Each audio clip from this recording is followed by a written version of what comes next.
Hey guys! So, here I am, being more consistent on my channel. Woo!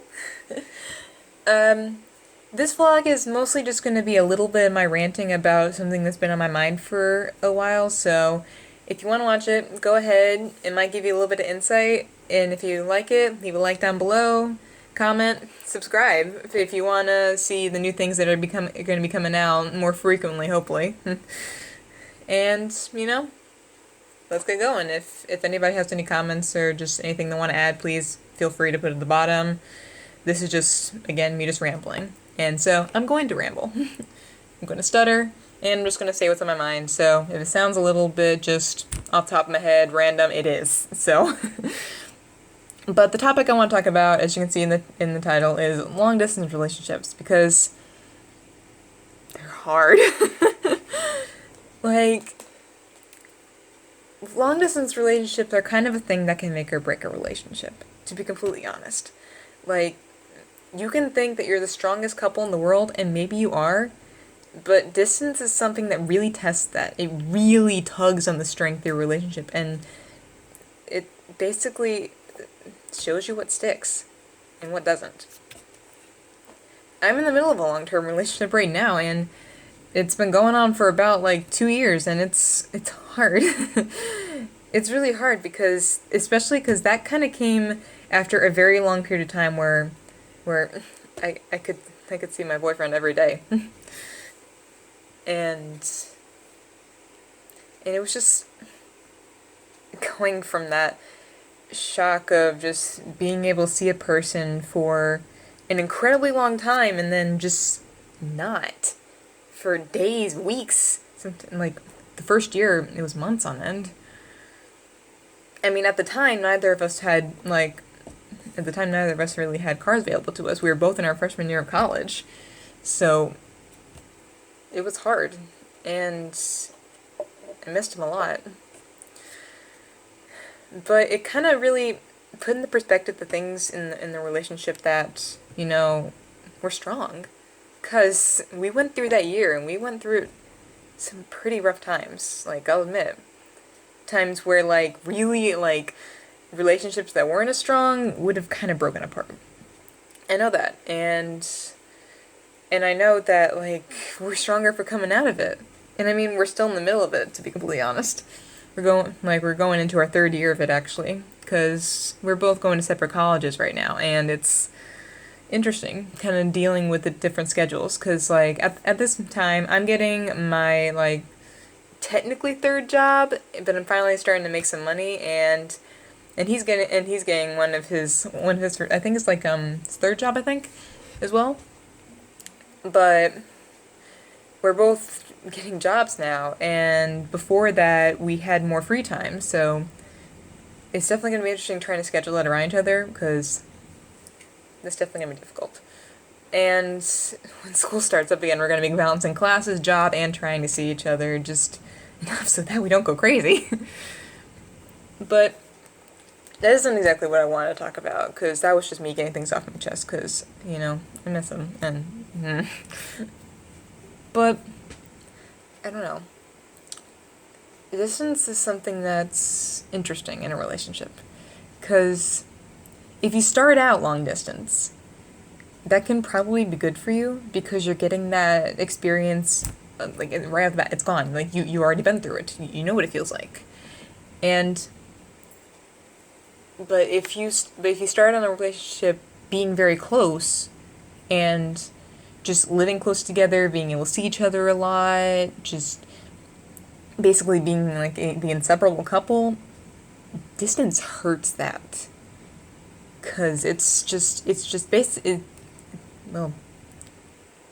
like a stake in the heart when you realize exactly what you're losing when that distance comes. But the one thing I have to say for all those couples out there that are either starting a long distance relationship, thinking about starting one, or having to deal with distance, the one thing that I can say that's probably the best advice that I've ever taken is communication.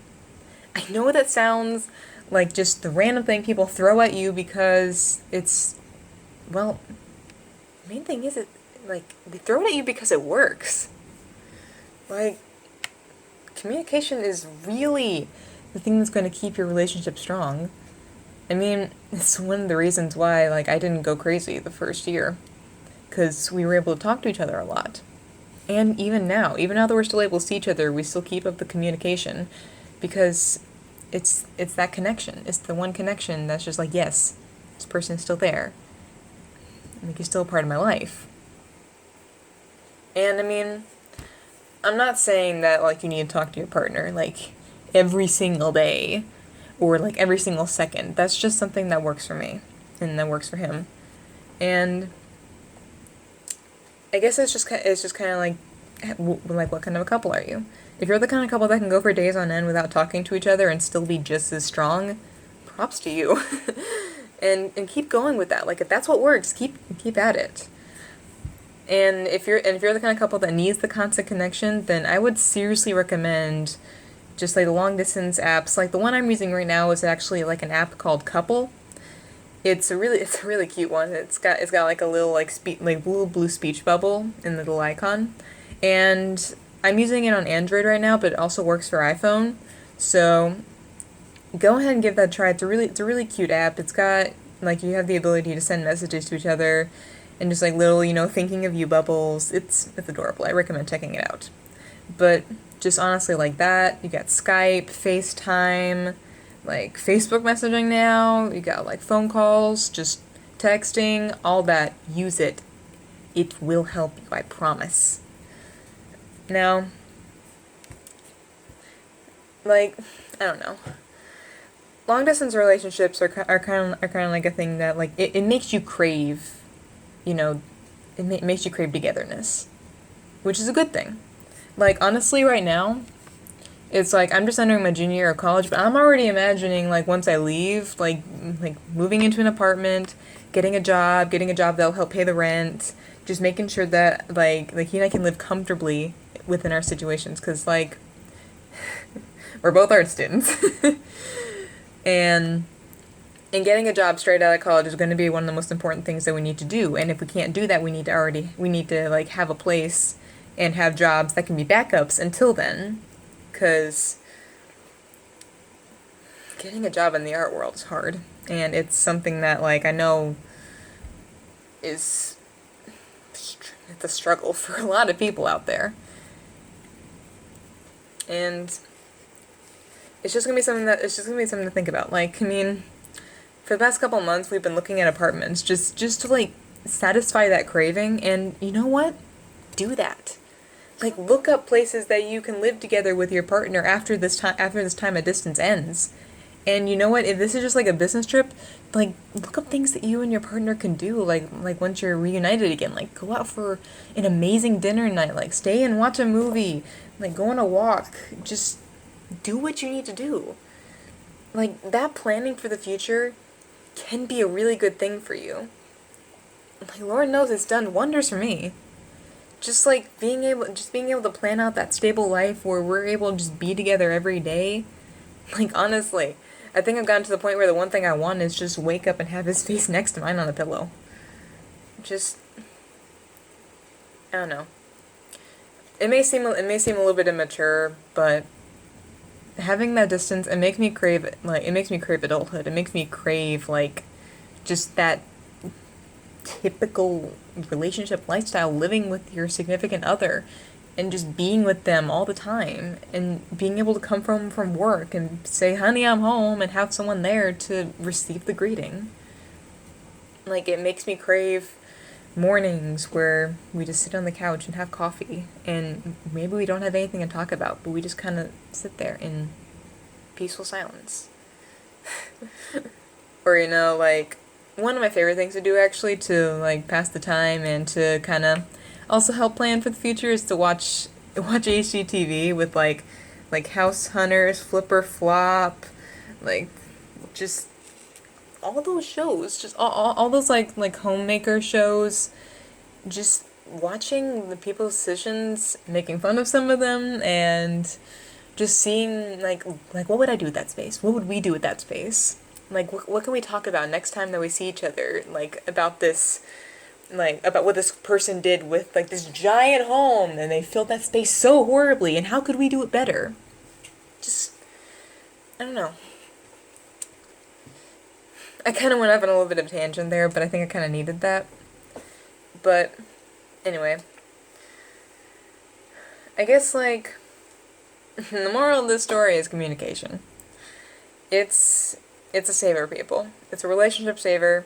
It's a sanity saver. And it'll definitely help you, like, down the road. Honestly,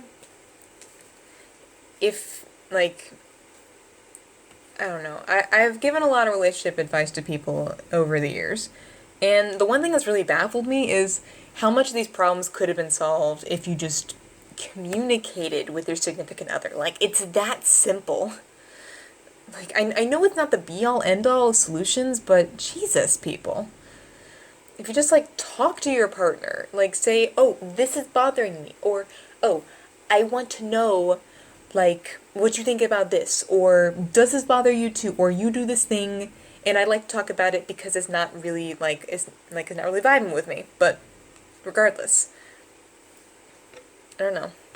It's something I've been thinking about lately, and it's something that I've seen recently that's kind of been bothering me, that's such a widespread problem.